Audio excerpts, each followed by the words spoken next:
Hello everyone, welcome to our Let's Play series of Shadowrun Hong Kong Extended Edition. This is Colonel RPG as usual, and I'm very happy that you chose to join me today because we have a decision to make.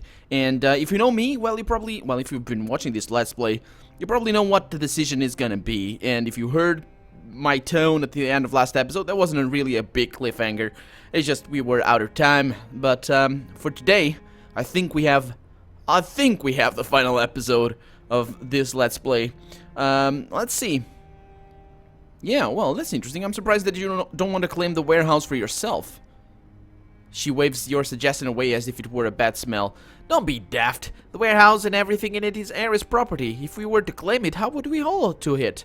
Further, how would I benefit from the Yellow Lotus declare war on one of the most powerful megacorps in the Sixth World? Besides all that, we couldn't get there in time. The response team is almost certainly en route, even as we speak. Destroying the warehouse is our most viable option. That's all I'd like you to do. But why burn it? Why not just let... Oh, yeah. Yeah, I understand, Auntie.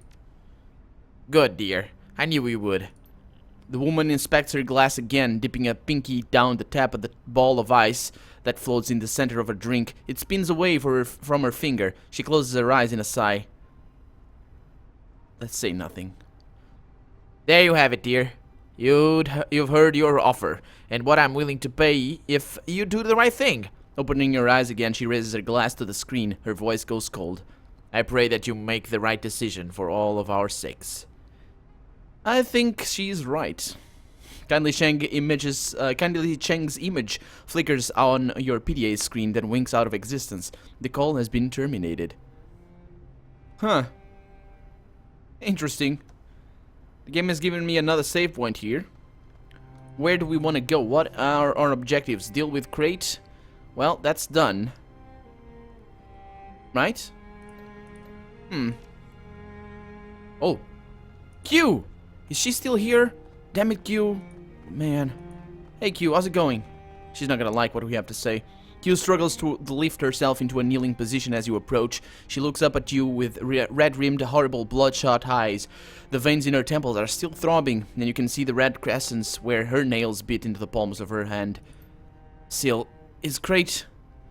She's dead. She closes her eyes. Good. That's really good. Now reach into my pocket and grab my PDA. Yeah, keep it. I'm afraid there's been a change of plans. Change? What? Kalim, think about what you're doing. I want my laugh back, damn it. And we want this team to survive. I get where you're coming from, Duncan, but you're putting yourself ahead of the rest of us. That shit ain't right. Listen to me, Seal. This is your only chance at getting out from under Kindly Cheng's thumb, of getting your old life back. Are you really willing to give that up? Huh. Think I am. Yeah. I'll get you to safety, but we're burning this place. Kindly Cheng's orders. Her expression clouds. Cheng's orders? Yeah, my decision, but I'm doing it for her, yes. Q closes her eyes. I'm too weak to stop you. Do what you're going to do. Enjoy your life in the shadows, Seal. You just sacrificed your one and only chance to get out. Well, this game is a Shadowrunner game. I don't feel bad about that. And, yeah. Billowing clouds of choking smoke fill the sky, stinging your eyes and clogging your nostrils. The fire that you set is doing its work nicely. Flames scout from the warehouse's windows, bathing you in waves of near-unbearable heat. Things really going up, huh? Gobat's face glows yellow-orange in the flickering light. Auntie Cheng should be pleased. Yeah, I'm sure that she will be. His voice simmers with barely repressed rage. When you see the old bitch, tell her that I've tendered my resignation. Well, is there any space for us to discuss this? He stares at you incredulously. You just sacrificed the only chance I was ever gonna get to lead a normal life, Kalim. Fuck no, there's no room for discussion. I'm done with you, permanently. If we didn't go back as far as we do, I'd put a bullet in your fucking spine right now. So what are we gonna do? You should at least let us take you back to the Bantang so that you can get your stuff. I mean, it's all still on board the Defiance. Q responds in a weak voice. He can come with me, on the Medivac transport, if he wants to. Okay, Senior Inspector, I'm with you. We'll ride through the evac port out together. I'll send someone to pick up my shit later. Yeah. I guess. I was expecting that, if I'm honest. Oh boy, Duncan. Well, if that's what you want, Duncan, it's your call. You're right, it is. And from now on, that's the way it's always gonna be. Just don't get yourself killed, man. Just don't get yourself killed. Your comm link buzzes again. Captain Jomo's face swings onto the screen. Ahoy, my friend! You are finished with the warehouse. That much is plain as day. Jomo can see the flames from where he stands. It is probably best that we get a move on, yeah? We don't want to be here when the owners of that warehouse come a-calling. Yeah, probably right. Are you taking us back to the Bantang?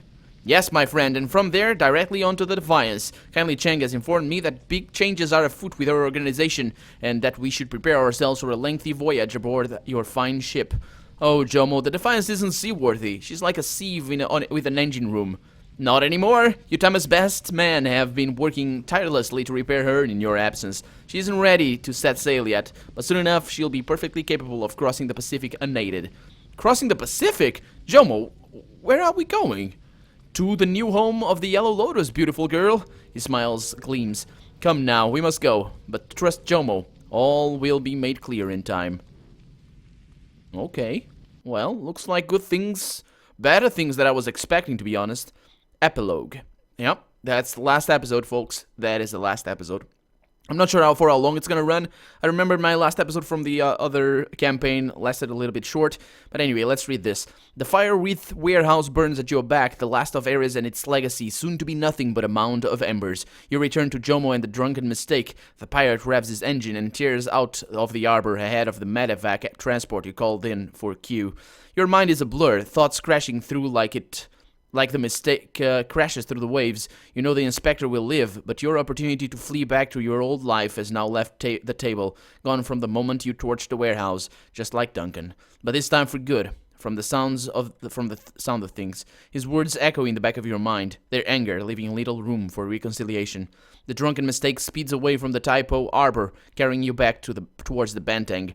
If there's anything you gleaned from Kindly Chang, is that you and your team have a long sea voyage ahead of you.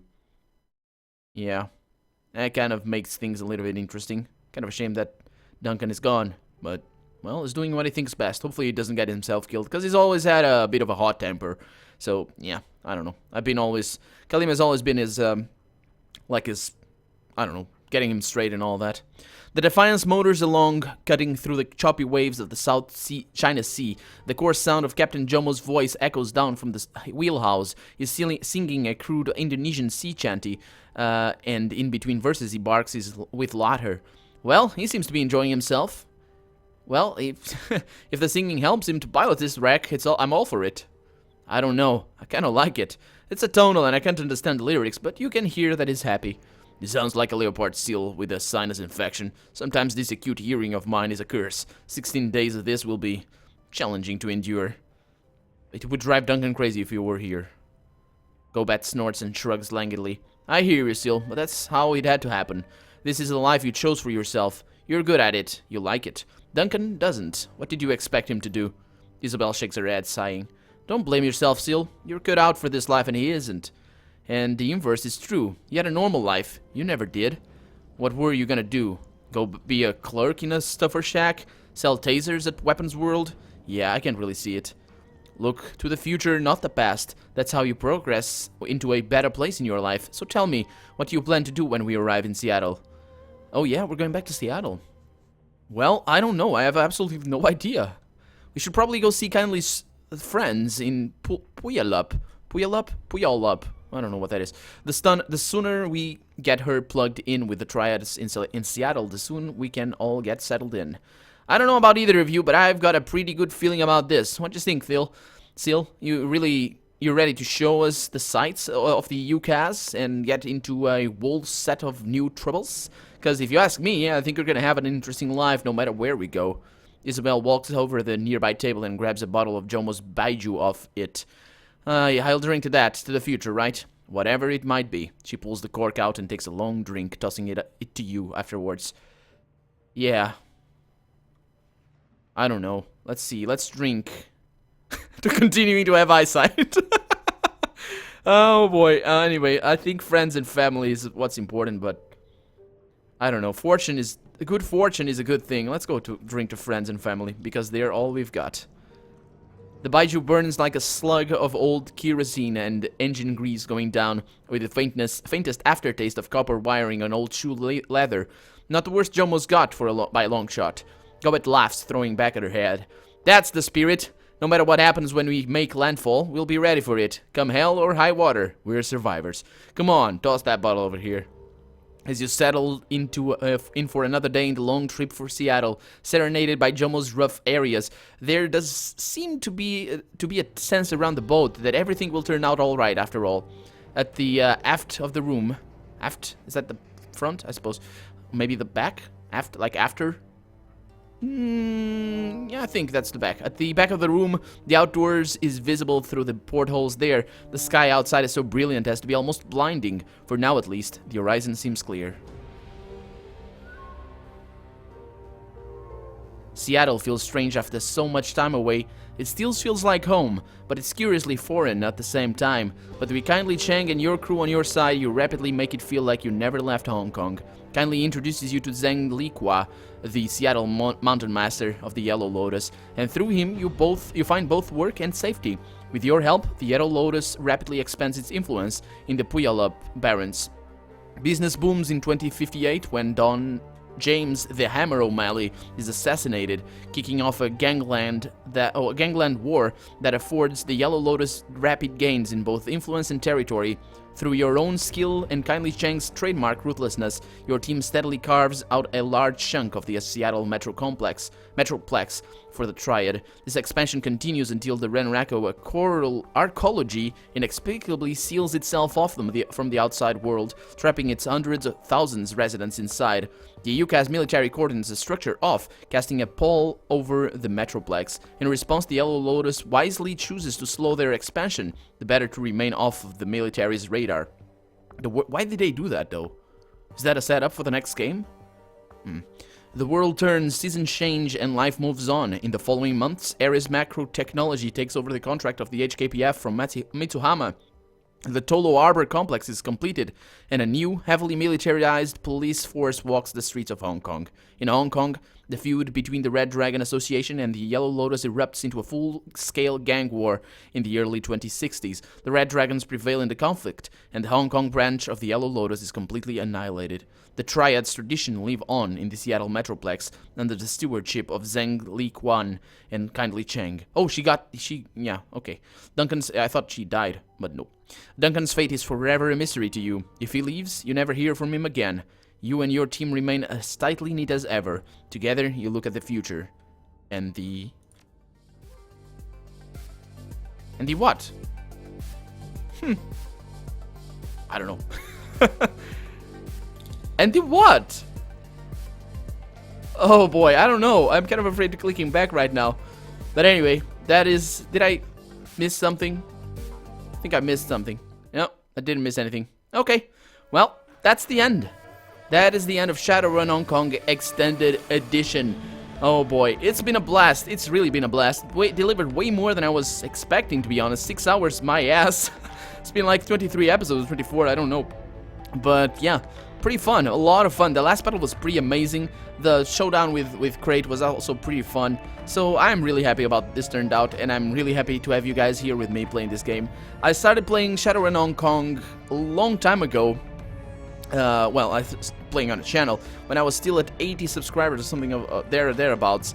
And right now I'm in a completely different position, and I have way more of you guys just sharing this joy with me, and I really, really appreciate it. And I really like this game. I really like this new campaign, and I kind of want to see how things turn out if I choose differently at the end. But alas, for now, I'm Colonel RPG, and this has been Shadowrun Hong Kong Extended Edition. I really, really hope you've enjoyed it. And if you did, go ahead and leave a comment, like the video, but above all, as always, thank you so much for watching, and I hope I'll see you some other time. Bye-bye!